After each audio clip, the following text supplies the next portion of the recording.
चलो बच्चों, चलिए प्रश्न देखते हैं। कीट पीड़कों अर्थात पेस्ट या इंसेक्ट के प्रबंध के लिए जैव नियंत्रण विधि के पीछे क्या पारिस्थितिक सिद्धांत है?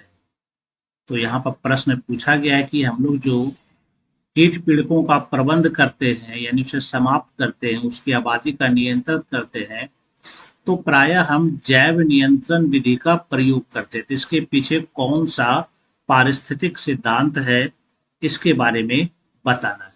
तो सबसे पहले हम लोग चलिए देखते हैं, इससे संबंधित हम मुख्य अवधारणा को देखते हैं। क्योंकि यहाँ पर कीट और पीड़क के बारे में पूछा गया है, तो कीट का मतलब कीड़ा होता है या फिर पीड़क। तो यह क्या करता है, यह फसलों को नुकसान पहुंचाता है।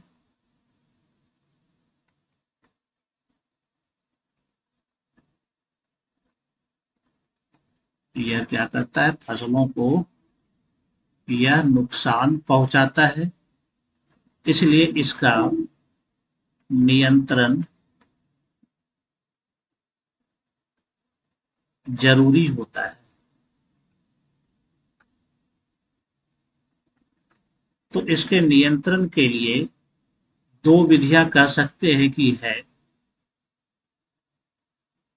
एक होता है रासायनिक विधि, जिसमें हम किसी रसायन का प्रयोग करते हैं, लेकिन यह विधि पर्यावरण और जो रहने वाले इस पर्यावरण में जीव होते हैं, इसको यह नुकसान पहुंचाता है।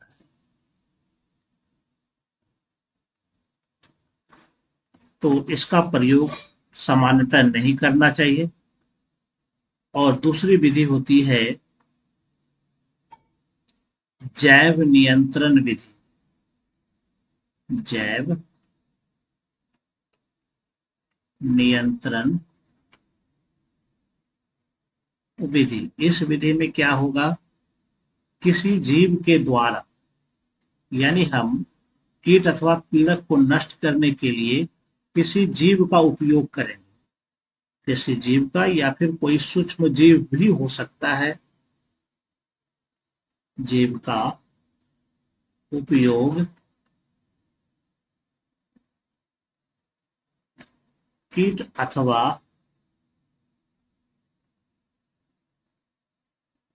पीड़कों को नष्ट करने में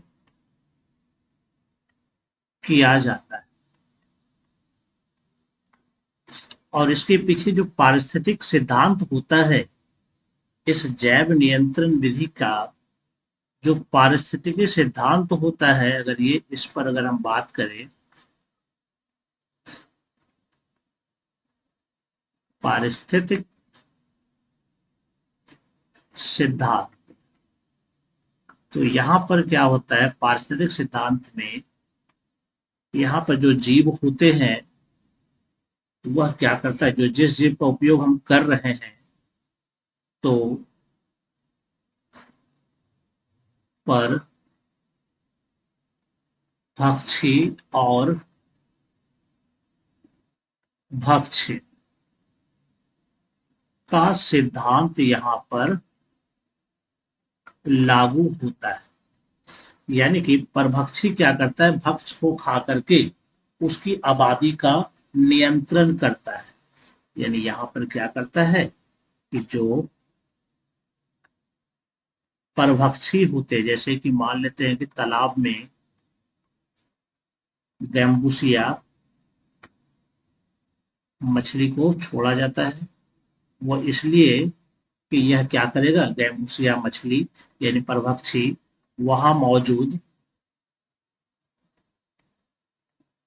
मच्छरों के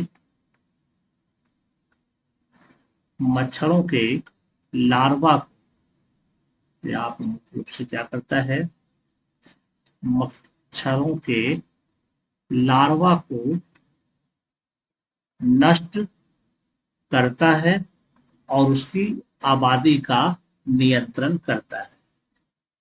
तो यहाँ पर हम देख सकते हैं कि इसके पीछे की अवधारणाओं को, कि कीट पीड़क चूंकि फसल को नुकसान पहुंचाता है इसलिए इसका नियंत्रण जरूरी होता है। तो हम रासायनिक विधि से नहीं करते हैं क्योंकि रासायनिक विधि पर्यावरण को बहुत अधिक नुकसान पहुंचाता है। जैव नियंत्रण विधि जब करते हैं तो यहाँ पर पारिस्थितिकी सिद्धांत लागू होता है, परभक्षी और भक्ष्य का सिद्धांत, जिसमें परभक्षी क्या करता है, परभक्षी जो है भक्ष्य को खाता है और उसकी आबादी को क्या करता है, यह नियंत्रण करता है। आशा करता हूं आप समझ गए होंगे। धन्यवाद।